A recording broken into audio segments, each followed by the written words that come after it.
जब भाइले विवाह गरिसकेपछि सबभन्दा पहिला आउने नै भाइ हो।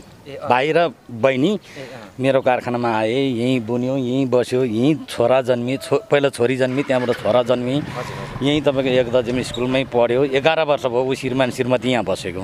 11 वर्षदेखि चिन्छु म। र भाइ उहाँहरूको बुढाबुढीको सम्बन्ध कस्तो प्रकार थियो? मेरो कारखाना मध्येकै मैले मात्रै भन्दाखेरि विश्वास गर्नुहुन्छ गर्नुहुन्न, अर्को मेरो अहिले यहाँ भएका बहिनीहरूलाई पनि सोद्धा हुन्छ होइन, किनभने म पछि अरूलाई पनि इन्टरभ्यू लिँदै हुनुहुन्छ तपाईँहरू होइन। त्यस कारणले गर्दाखेरि लिँदाखेरि हुन्छ, उहाँहरूले पनि भन्नुहुन्छ मेरो कारखाना मध्येको नमुना श्रीमान श्रीमती थिए होइन। उहाँको एउटा झडक्क रिस हुने, अलिकति प्रेसर हाई थियो पहिल्यैदेखि होइन, प्रेसर हाई नभएको नि होइन, अलिकति उहाँको रिसालु स्वभाव चाहिँ पहिल्यैदेखि भएको हो होइन। मैले मात्रै भनेर भएन, आज यहाँ भन्नलाई बहिनीहरू लाइनमा राख्नु। शिक्षा, सूचना र मनोरञ्जनको लागि फालेलुङ टिभी।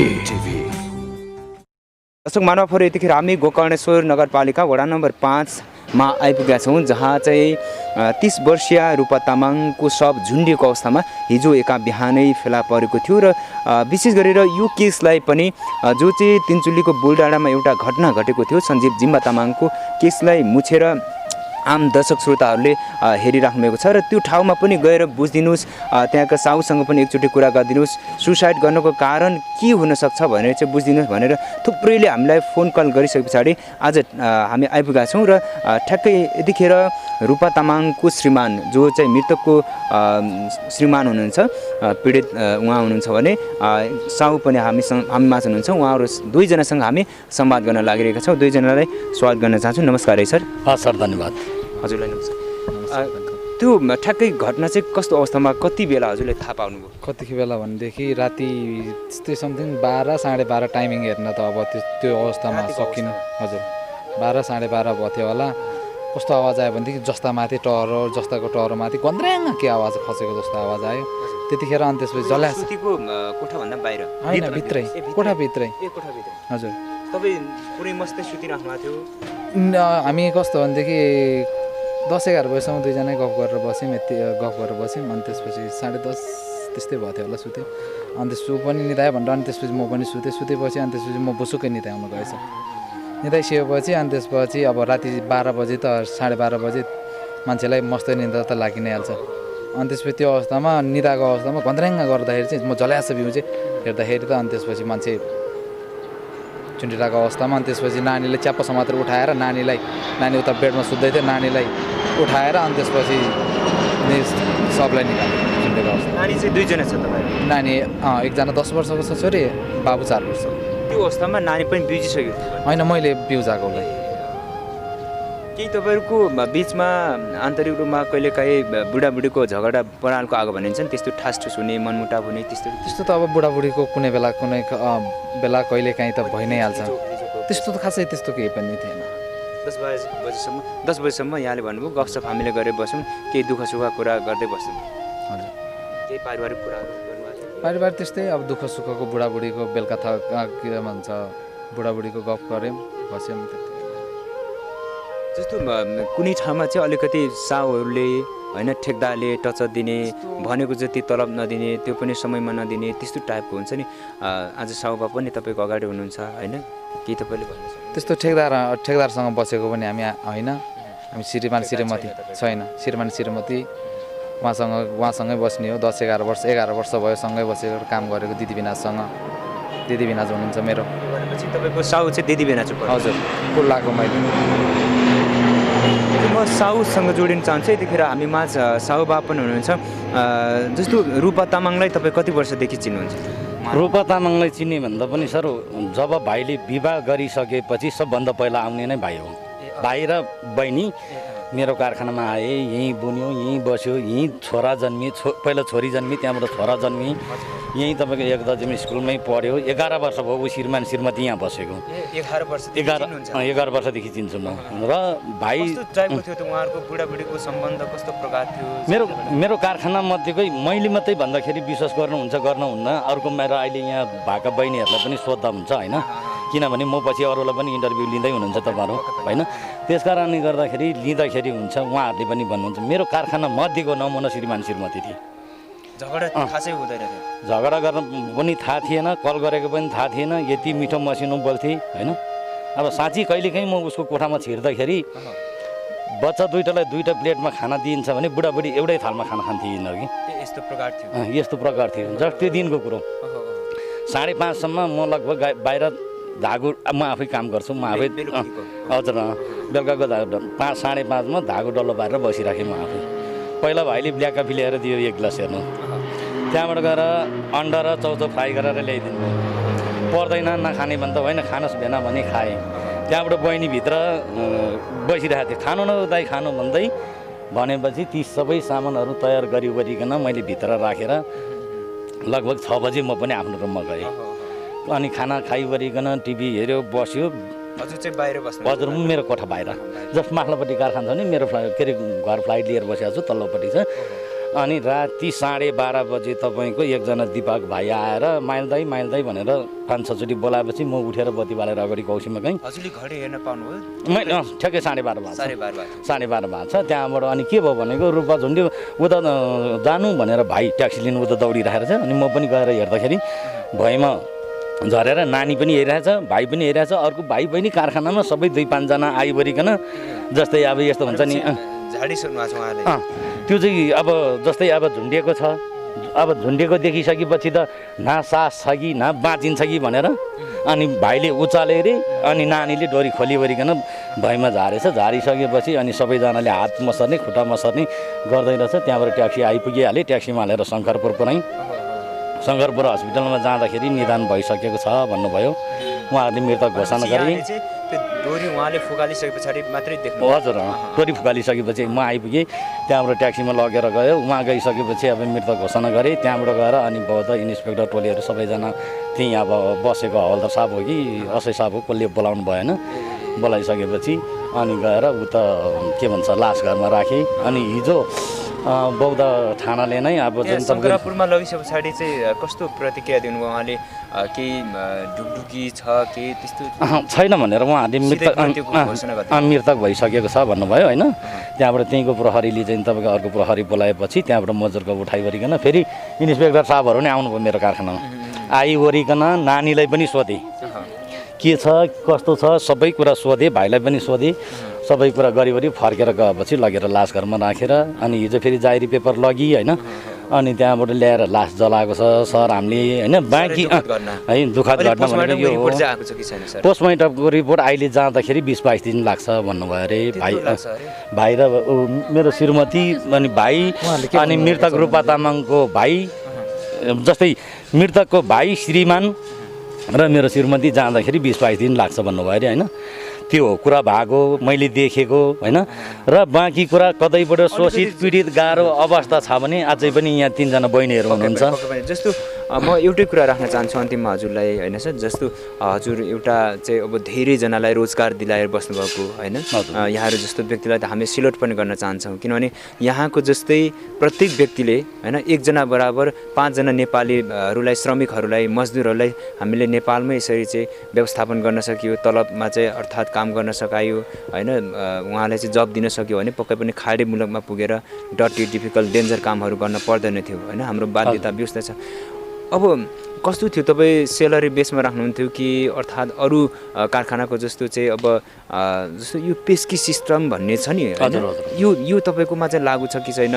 यसले निकै पिरमा चिन्तामा अनि त्यसपछि एकदमै चाहिँ त्यो मानसिक रूपमा पनि होइन मान्छेलाई चाहिँ त्यो पेस्कीले गर्दाखेरि कहिले मेरो ऋण तिर्ने होइन, बच्चा बच्ची बढ्दैछन् पढाउने कसरी भन्ने कुराहरू हुँदो रहेछन् मान्छेलाई। यो कस्तो छ हजुरको चाहिँ? मेरोमा सर होइन अब भन्नुपर्दा पऱ्यो इतिहास आफ्नो खोल्नु पऱ्यो। म 31 वर्षसम्म काठमाडौँ भ्याली कार्पेटमा कटिङ गरिवरिकन होइन, त्यहाँबाट मैले 1 तान 2 तान गरेर 5 हजुर म 31 वर्षसम्म चाहिँ तपाईँको म एउटा मजदुर भएर काम गरेको।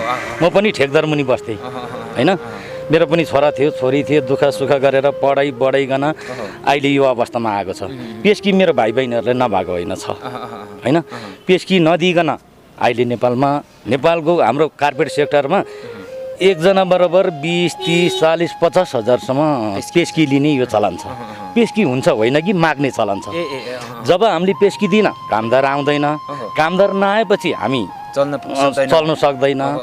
अनि भए पनि पेस्की पनि दिएको छु। मेरो अब जुन यो बहिनी अहिले जुन मृतक बहिनी अब र भाइ 11 वर्ष बस्यौँ। उहाँहरूको नाममा पनि पेस्की छ भनेपछि हैन? हजुर होइन पेस्की छ, पेस्की नभएको छँदै छैन। प्लस अर्को यहाँ बहिनीहरू हुनुहुन्छ, कोहीलाई 20,000 होला, 15,000 होला, 10,000 होला होइन। त्यो विषयमा साउले तनाव दिएको छ कि छैन भन्ने कुरा चाहिँ प्रत्यक्ष उहाँसँगै बुझ्दा राम्रो। किनभने मैले भन्नु भन्दाखेरि सम्बन्धित व्यक्तिले भनेको कुरामै विश्वास गर्नुपर्ने हुन्छ।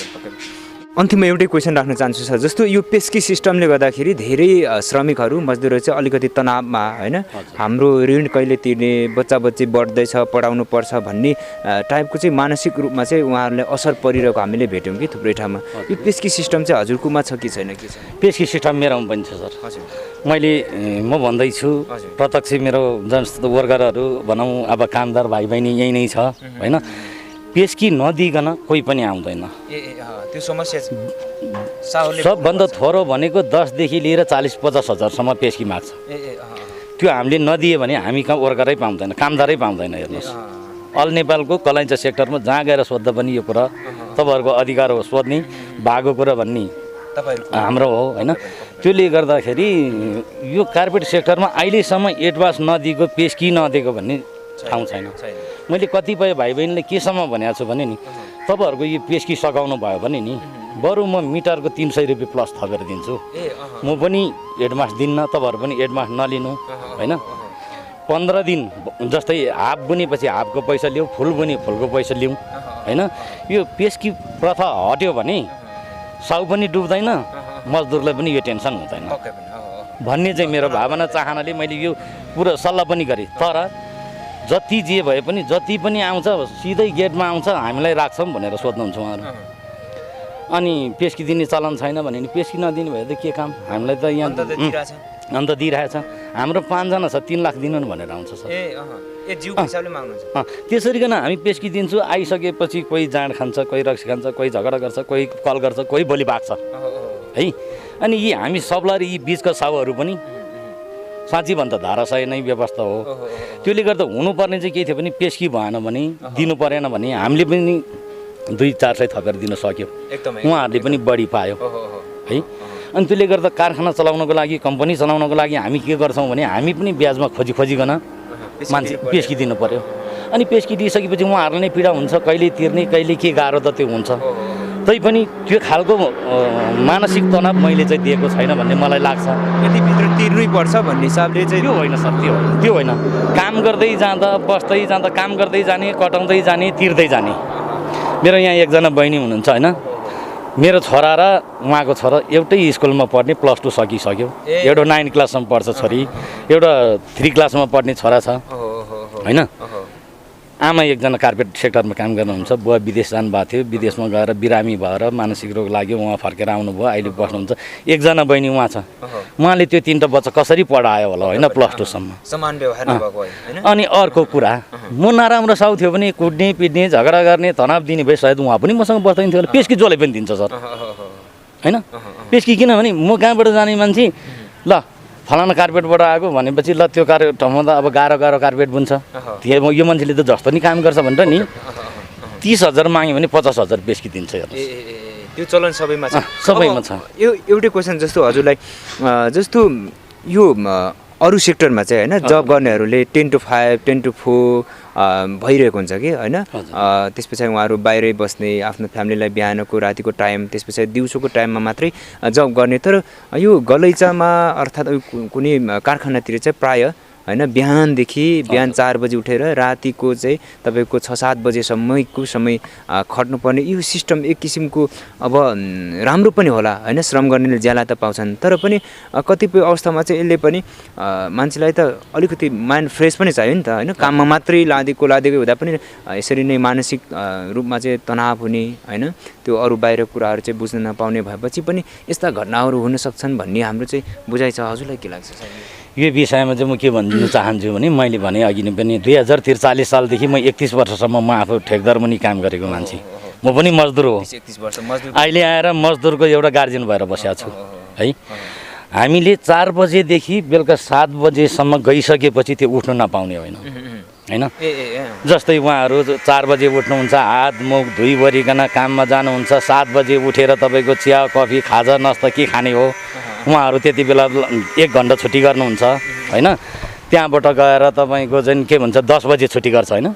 10 बजे छुट्टी गरेपछि 12 बजे मात्रै भित्र जान्छ हेर्नु, 2 घन्टा चाहिँ तपाईँको रेस्ट टाइम हो ए ए ए होइन। होइन खाजा खाने टाइम बेलुका 7 बजी छ बिहान। अनि दिउँसो तपाईँको 10 बजे छुट्टी गऱ्यो भने उहाँहरू ठिक्क 12 बजीसम्म खाना खाएर आराम गरेर सुतेर भित्र जाने हो नि। त्यहाँबाट 4 बजी निस्किनुहुन्छ उहाँहरू। अनि त्यहाँबाट चिया नास्ता खाजा बच्चा बच्चीलाई के खुवाउनु पर्ने खुवाइवरिकन त्यहाँबाट 5 बजी भित्र जाने हो। त्यहाँबाट गएर 2 घन्टा ड्युटी गरेर छुट्टी गर्नुहुन्छ।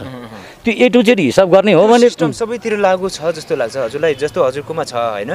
तर पनि त्यो 2 घन्टाको टाइम फ्री टाइम होइन, खाजा खाने टाइम छुट्टै, त्यो अरूमा चाहिँ त्यति लागु छैन कि जस्तो लाग्यो कि सर। अरूमा यस्तो छ सर, जुन ठाउँमा ठेकदार छ नि त्यो ठाउँमा त्यो नियम लागु छैन। किन छैन भन्दा सबै कुरा सबै कम्पनीमा त्यस्तो हुन्छ भन्ने पनि छैन एकदम एकदम है। एउटा कुरा त्यो, अरू कुरा भनेको ठेकदारले फाइदाको लागि मान्छे राख्नु पर्यो, घाटाको लागि कसैले पनि काम गर्दैन। फाइदाको लागि काम गर्दाखेरि अब उनीहरूको त्यो अब 1-2 मिनट म कहाँ कुनतर्फ जानुपर्ने अवस्था आयो भने ठेकदारले त्यसको बाउ आमालाई पैसा तिरेर लिएर आउँछ कि गाउँबाट यो सेक्टरमा। कतिपय साथीहरूको तलबमा राख्ने मान्छेको घरमा गएर पैसा दिएर लिएर आउँछ। भनेपछि हजुरको विचारमा यो ठेकदार प्रथा चाहिँ राम्रो किन राम्रो छ? बीचको कमिसन खाने जुन काम, यो बीचको कमिसन खाने राम्रो होइन। यो तपाईँको के रहेछ भन्दाखेरि तपाईँको ठेकदार भएन भने पनि बेलामा कार्पेट उत्पादन गर्नु नसक्ने, प्रोडक्सन निकाल्नु पर्ने जति ननिस्किने रहेछ कि। मेरो कम्पनीमा तपाईँको 250-300 को तान सक्नलाई 1 महिना के अरे 15 दिन लाग्छ भने ठेकदार हुने ठाउँमा 1 महिनाभन्दा लाग्दैन। प्रोडक्सन चाहिँ त्यति घटी बढी फरक पर्छ। भनेपछि त्यतिखेर चाहिँ श्रमहरू अलिकति मार्कामा पर्ने जस्तो देखियो नि। अनि अब मार्कामा पर्ने नपर्ने भन्दा चाहिँ अब श्रमको लागिले चाहिँ र अब धेरै वर्ष आफू पनि त्यो हिसाबले काम गरेको हिसाबले यो ठेकदारी पदार्थ हटाउनुपर्छ भनेर 1 दिन म पनि उभिएर हिँडेको थिएँ। अहिले पनि त्यो पक्षमा हुनुहुन्छ तपाईँ? अनि पछि गएर भएन, म देश विदेश पनि धेरैबाट 23-24वटा प्लेन पनि चढेँ। तर जहाँ गए पनि जे गरे नि आफ्नै देशमा केही नगरिकन नहुने रहेछ भनेर यसो 2-4 जना भाइ बहिनीलाई राखेर म रोजगार दिलाएर आफू पनि बाँचे पनि छु है। तर ठेकदारी पदार्थ नभई हुँदैन भन्ने पक्षमा चाहिँ म पनि होइन। ठेकदारी राख्यो भने, यो प्रथा राख्यो भने केही काम चाहिँ साउलाई सहज हुन्छ, फास्ट ट्र्याकमा छिटो हुन्छ होइन। तर श्रमिकहरू चाहिँ अलिकति मार्कामा पर्छन् भन्ने कुरा आयो निष्कर्षमा होइन। त्यो त अब उहाँहरू 2 जना बिचको कुरा हो। उहाँले पैसा तिरेर ल्याएपछि काम नगरे उसलाई कसरी फाइदा हुनु, उसलाई कसरी तलब दिनु होइन। अनि यो सेक्टरमा अलिकति समस्या छ। किनभने कि विदेशमा जस्तो कम्पनी हुनु पर्यो कि सर। एकदमै। सरकारले चाहिँ नै तपाईँको चाहिँ के अरे टहरा बनाइदिएर कोठा बनाइदिएर बिहान यति बजेदेखि यति बजेसम्म है भनेर हाम्रो नेपाल सरकारले त्यो प्रविधि बनाइदिनु पनि सकेन। अनि त्यो नसकेपछि यो समस्या चाहिँ मलाई लाग्छ अझै पनि लामै समय रहिरहन्छ जस्तो लाग्छ। अब निष्कर्षमा जाँदाखेरि अब यो घटना त दुःखद साह्रै घटना घट्यो होइन सर। जस्तो चाहिँ अब एकदमै मृत आत्माको चिर शान्तिको कामना, हार्दिक श्रद्धाञ्जली अर्पण गर्न बाहेक हामीसँग एकदमै शब्द नै छैन यतिखेर होइन। जस्तो यो घटना अब हत्याको त एउटा कारण निस्कि नै हाल्छ, तर यो आत्महत्याको रूपमा हामी लिइरहेका छौँ। यो आत्महत्या हुनुको पछाडि पनि केही न केही कारण बिना चाहिँ मान्छेले गर्दैन है भन्ने चाहिँ हाम्रो साइकोलोजिकल्ली हिसाबले कुरा गर्दा पनि त्यो हुन्छ होइन। कि चाहिँ अब मानसिक रूपमा अलिकति डिप्रेसनमा गएको हुनुपर्छ, कि अलिकति ऊ चाहिँ अब रिसाहा स्वभावको आफ्नो रिसलाई कन्ट्रोल गर्न नसकिने होइन। कि चाहिँ अब टचरको कुरा गर्नुपर्दाखेरि अब यति राम्रो चाहिँ व्यवहार गर्नुको, फेरि दाइ भेनाजु रहेछ तपाईँको साइनाले पनि भनेपछि के होला त तपाईँको विचारमा? जस्तो रूपा बहिनीले यो धरती छाडेर जानुभयो, यो धरती छाडेर जानुको कारण के होला? अब कारण म यही भनेर म पुरै भन्न सक्दिनँ, किनभने मलाई थाहा हुँदैन। अर्कोको श्रीमान अर्कोको श्रीमती मात्रै मेरो एउटा जस्तै साइनो दिदी भेना भयो नि, एउटा साउरा कामदारकोमा पर्छ होइन। उहाँको एउटा झडक्क रिस हुने, अलिकति प्रेसर हाई थियो पहिल्यैदेखि होइन। प्रेसर हाई नभएको नि होइन, अलिकति उहाँको रिसालु स्वभाव चाहिँ पहिल्यैदेखि भएको हो होइन। मैले मात्रै भनेर भएन, आज यहाँ भन्नलाई बहिनीहरू लाइनमा राखिदिएको छ मैले होइन। उहाँहरूसँग सोध्नु म यति भनिकन हुन्छ। अब के लाग्छ त हजुरलाई चाहिँ यसको कारण अब तपाईँहरूको कहिलेकाहीँ यसो ठासठुस हुन्छ बुढाबुढीमा भन्ने सबैले स्वीकारिसक्छन् स्वीकारका छन् होइन हजुरले पनि भन्नुभयो तर त्यो दिन चाहिँ हिजो बेलुका राति चाहिँ भएको थिएन होइन के होला त कारण तपाईँ त्यही निदाएर बस्नुभएको थियो तपाईँ त्यही सुतेर बसिराख्नु भएको थियो त्यही ओछ्यान नजिकै फेरि झुन्डिएको अवस्थामा तपाईँले थाहा पाउनुभयो के होला यसको कारण के लाग्छ अब यस्तो कुरा सर अब यो कारण यही हो भनेर अहिलेसम्म मलाई पनि थाहा छैन म अब यस्तो अवस्थामा होइन सर सपना हो कि विपना हो केही पनि म उयो छ होइन सर अब के कारण हो के हो कस्तो हो केही पनि बुझ्न सकेको छैन मैले केही थाहा छैन तपाईँ र श्रीमतीसँगै सुत्नुहुन्थ्यो एउटै बेडमा होइन हजुर नानी र बाबु उसलाई उसको मन खुसीले सुत्ने हो कहिले हामी नानी बाबुहरू तिनजना सँगै सुत्छौँ ऊ मात्रै बेग्लै सुत्छ उसलाई मन लाग्यो भनेदेखि 10 बजीसम्म लगभग तपाईँले घडी हेर्नु नानी छोरी सुत्ने नानी बाबु सुत्ने त्यस्तो गरिरहेको थियौँ हामी लगभग 10 बजीसम्म हामी गफ गर्दै थियौँ भन्नु होइन पारिवारिक गफ के गफमा हुन्थ्यो उहाँले अलिकति फ्रस्ट्रेसन भएको जस्तो अलिकति निराशमा आएर मान्छेले कुराकानी गरे जस्तो होइन निराश हुँदाखेरि अर्कै कुरा हुन्छ नि त होइन मान्छेको दुःख हुँदाखेरि पीर चिन्ता हुँदाखेरि त्यस्तो टाइपको गर्नुहुन्थ्यो कि त्यस्तो के भयो भनेदेखि सर दिउँसो खाजा खायौँ भिनाजुले भनिहाल्नु भयो हजुर हजुर हजुर हजुर खाजा खायौँ खाजा खाइसकेपछि अनि त्यसपछि अलिकति मनमुटाव भएको जस्तो उसलाई रिस उठ्यो एउटा सानोतिनो कुरामा हजुर हजुर अनि त्यस्तो भइसकेपछि अनि त्यसपछि मेरो चाहिँ बानी के छ भनेदेखि उसलाई रिस धेरै उठ्छ रिस उठिसकेपछि ऊ धेरै कराएर बस्छ त्यस्तो भइसकेपछि म त्यतिखेर म त्यहाँ बस्दिनँ म त्यहाँबाट निस्केर हिँडिदिन्छु बाहिर जान्छु त्यो बेलुका पनि उसलाई रिस उठेको थियो हजुर के कुरामा रिस अब उठेको थियो के कुरामा म उसले के भन्छ खाजा खाँदै थियो अलिकति खाजा खाँदै रिसा टाइपको रिसाइराख्ने टाइपको हुन्छ खाजा खानु भनेर भनिन् होइन भन्दाखेरि चाहिँ अनि त्यसपछि म एकछिन पछि खान्छु भन्दाखेरि त अनि किन सँगै बसेर खाना नहुने हो र सधैँ खानु हुने आज चाहिँ खाना नहुने भन्ने जस्तो कुरा गरिन् क्या अनि त्यस्तो कुरा गर्दाखेरि अनि त्यसपछि त्यही कुरामा दिदी पनि आउनुभएको थियो दिदी अर्को दिदी पनि हुनुहुन्थ्यो दिदीसँग बसेर खाएर जानुभयो अनि म एकछिन पछि खाना थाल्दाखेरि अनि त्यसपछि त्यही कुरा उठाएर उसले होइन त्यही कुरालाई उठाएर अनि त्यसपछि रिसायो अनि त्यसपछि कराउन थालिसकेपछि म त्यहाँबाट बाहिर निस्केर यसो बाहिरतिर गएर चिया खाएर फर्किँदाखेरि अनि त्यसपछि ऊ सुत्नलाई तपाईँ फर्किनुभयो म त्यस्तै हामी खाजा खाएर 5 यस्तै बजेको थियो होला खाजा खाँदाखेरि अनि त्यसपछि म गएँ 6 बजे यस्तै फर्केको थियो होला 6 बजीतिर हजुर अनि तपाईँहरूको रातिसम्म गफ हुँदाखेरि चाहिँ के कुरा गफ गर्नुभएको थियो तपाईँले पारिवारिक गफहरू अन्तिम बोली उहाँको याद छ तपाईँलाई हजुर अन्तिम बोली जस्तो चाहिँ तपाईँहरू अन्तिमचोटि बोलेर उहाँ सुत्नुभयो तपाईँ पनि सुतेको याद छ के बोल्नुभएको थियो उहाँले उसले चाहिँ के भन्थिन् भने होइन अब कुरा त अब पुरै याद त छैन मलाई अब यस्तो अवस्थामा छु होइन त्यतिखेर अनि के कुरा भनिन् यस्तो कुरा चाहिँ के भन्थिन् भनेदेखि मलाई बुवा हुनुहुन्न ससुर बुवा हुनुहुन्न मेरो कहिले त्यस्तो भन्दैन थिइन् बुवाले मलाई बोलाउँदै हुनुहुन्छ कि क्या हो जस्तो त्यस्तो कुरा गर्थिन् क्या त्यस्तो टाइपले अनि त्यसपछि एकछिन पछि के भयो भनेदेखि अनि त्यसपछि आफै हाँस्ने जस्तो हाँस्दै थिएँ होइन अनि त्यसपछि गफ गऱ्यो सानो सुतन के भनेर अनि त्यसपछि मैले सुताएँ भने त्यतिखेर यस्तो कुराहरू नगर यताउति अब उठेको राति के अरे उठेको महसुस के गर्नु होइन बेलुका निकै बेर कुरा गऱ्यौँ होइन के कुरा गऱ्यौँ अब त्यो के भन्छ पुरै स्पष्ट त खुलाउन अब म सक्दिनँ होइन अनि त्यसपछि कुरा गऱ्यौँ धेरै बेरसम्म 1-2 घन्टा नै गफसफ गऱ्यौँ गफ गरिसकेपछि अनि त्यसपछि सुता भनेर सुताएँ सुत्यौँ दुईजना अनि त्यसपछि सुतिसकेपछि उठेर 2-3 चोटि उठेर कस्तो छटपटाएको जस्तो क्या मान्छेले हुन्छ नि त एउटा कतिखेर के हुन्छ भन्ने कुरो थाहा हुन्न नि त अनि त्यसपछि त्यस्तो हुँदाखेरि चाहिँ छटपटी भएको जस्तो क्या घरिघरि उठेर गइदिने अनि त्यसपछि त्यस्तो हुँदाखेरि एकचोटि पिसाब लाग्यो भनेर पिसाब फेरेर आयो अनि त्यसपछि फेरि पछि उठेर जानु लाग्यो कि होइन किन कति पिसाब आएको तिमीलाई अरू बेलामा त्यस्तरी आउँदैन थियो भनेर पनि एकदम छटपटाएको टाइपको क्या मनमा हुन्छ नि मान्छेको खुल्दुली अगाडि अनि त्यसपछि त्यस्तो गर्दा अनि त्यसपछि मैले जबरजस्ती समातेर पनि सुताएको क्या अँगालो मालेर त्यसपछि सुताउनु कतिखेर बिउज उठ्नुभयो भन्ने कुरा चाहिँ अब त्यो त अब म ऊ सुतिहालेँ भनेर म पनि सुतेँ क्या यस्तो कुरा गरेर उसले यस्तो कुरा गरिन् कहिले पनि गर्दैन थिइन् उनले भन्ने सोचमा लागेर चाहिँ अनि त्यसपछि म उनलाई सुताएर मात्रै सुत्छु भनेर अनि त्यसपछि अब ऊ निदाएनन् त्यो उसको कुरा भयो उनलाई थाहा छ होइन कि भगवान्लाई मात्रै थाहा छ जस मान्छे निदाइसकेपछि चलमल हुँदैन नि त होइन चलमल छटपटाउने यताउति गर्दैन नि त त्यस्तो भइसकेपछि अनि त्यसपछि म पनि आफूलाई अब कस्तो सजिलो हुन्छ त्यही पाराले सुतेँ सुत्दाखेरि अनि त्यसपछि निदाएछु म भुसुकै निदाइसकेपछि बिउजिनु हुँदाखेरि चाहिँ म बिउजेको भन्नाले यस्तो भएको बिउजिँदाखेरि चाहिँ म आफै बिउजेको होइन मैले हजुरलाई भने नि अघि नै भने जस्तामा के भन्ड्याङ गरेर खसेको जस्तो क्या त्यस्तो हुँदाखेरि चाहिँ अनि त्यसपछि भ्यालास बिउजिँदाखेरि त बत्ती पनि अप्थ्यो अनि त्यसपछि गएर मैले च्यापा समातेर अँधेरोमै समातेर जुरुको उठाएँ होइन उठाइसकेपछि अनि त्यसपछि नानीलाई छोरीलाई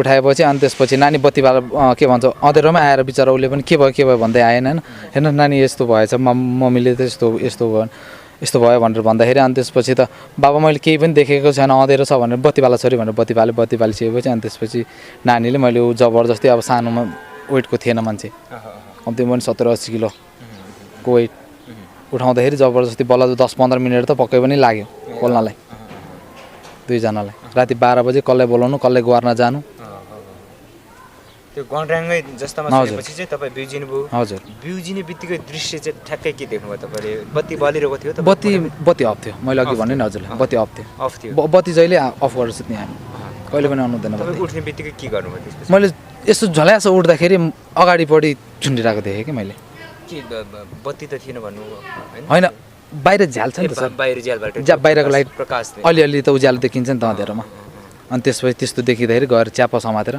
जुर्को उठाउँदाखेरि नानीलाई उठाएँ पलङबाट लात्तीले पलङमा हानेर नानी भनेर बोलाउँदाखेरि नानीले सुनेन रुमको के भन्छ बलो हुन्छ नि टरको बाँसको हजुर त्यसमा के कति हाइट किचन नजिकै थियो किचन ऱ्याक मेरो मनमा लागेको चाहिँ किचन ऱ्याकमा चढेर डोरी फसाएर त्यहीँबाट केमा झुन्डेको थियो सलमा डोरीमा नाइलोनको डोरीमा हजुर त्यो डोरी अलरेडी उसले तयारी गरिरहेको यताउता तपाईँले केही थाहा पाइएन निन्द्राबाट ल्यायो त्यो डोरी त मेरो कपबाट सुकाउँदाखेरि पहिल्यैदेखि नै रुममै हुन्छ रुममै थियो रुमभित्रै राख्नु हजुर कपबाट सुकाउने डोरी पनि थियो चाहिँ तपाईँले पहिल्यैदेखि प्रयोगमा ल्याइराख्नु हजुर भनेपछि उहाँलाई त्यो डोरी अब बाहिर कतै खोज्न जानु परेन हुन्छ अब एकदमै हामी पनि भावविह्वल भएका छौँ होइन अब यसको केही अब उहाँको आफ्नै मानसिक कारण होला केही कारण होला होइन यसको कारण अब हजुरलाई पनि थाहा छैन भन्नु होइन थाहा छैन कुनै बेलामा रिस उठ्ने नानीहरूलाई पिट्ने आफै रोने त्यस्तो गर्थिन् प्रेसर भिनाजुले नै अघि नै भन्नुभयो साउदियाल भिनाजुले पनि प्रेसर अलिकति थियो औषधि खाऊ न भन्दाखेरि कम उमेरकै भनिन् यति सानो उमेरमा मैले प्रेसरको औषधि खाएर भन्ने जस्तो कुरा पनि गर्थिन् कि मैले सल्लाह गरेर भन्दाखेरि चाहिँ अहिले नै किन खानु पऱ्यो भने धेरै भयो भनेदेखि खाउँला नि भन्ने जस्तो कुराहरू गर्थिन् यहाँको त्यो सानो नानी पनि छन् होइन हजुर कति वर्षको छ नानी 10 वर्षको छ 10 वर्ष हजुर बाबु 4 वर्ष हजुर हुन्छ यहाँको समय र यो संवादको लागि विशेष धन्यवाद दिन चाहन्छु होइन उहाँको जुन रूपा तामाङ बहिनी होइन उहाँको मृत आत्मालाई एकदमै चिर शान्तिको कामना यहाँहरूमा पनि धैर्य धारण गर्न सक्ने शक्ति भगवान्ले कृपा गरून् तपाईँ अब अझ कठोर भएर एकदमै हिम्मत कसेर अगाडि बढ्नुहोला बच्चाहरूको लागि भए पनि तपाईँले हिम्मत कस्नुपर्ने हुन्छ होइन हिम्मत हारेर अब हुँदैन अब श्रीमतीले छोडेर गइन् भनेर अब तपाईँले फेरि बच्चाबच्चीको चाहिँ टेक केयर गर्न भुल्नुभयो भने गाह्रो हुन्छ अब आमाको जिम्मेवारी र बुवाको जिम्मेवारी दुइटै जिम्मेवारी तपाईँमा आएको छ होइन हामी यही अनुरोध कामना गर्न चाहन्छौँ तपाईँमा सम्पूर्ण मृतक परिवारमा होइन उहाँको माइती पक्षदेखि लिएर सम्पूर्णमा एकदमै धैर्य धारण गर्न सक्ने शक्ति चाहिँ भगवान् पशुपतिनाथले जुटाउन् हामी यही कामना गर्न चाहन्छौँ हस् थ्याङ्क यू सो मच उसलाई जे होस् मम्मी नभएको महसुस चाहिँ मैले कहिले पनि त्यो वचनबद्धता गर्नुहुन्छ हजुर हस् थ्याङ्क यू सो मच हस् धन्यवाद नयाँ सामग्रीको लागि कृपया हाम्रो च्यानललाई सब्सक्राइब गरिदिनुहोला र त्यसपछि आउने बेल बटनलाई क्लिक गरिदिनुहोला।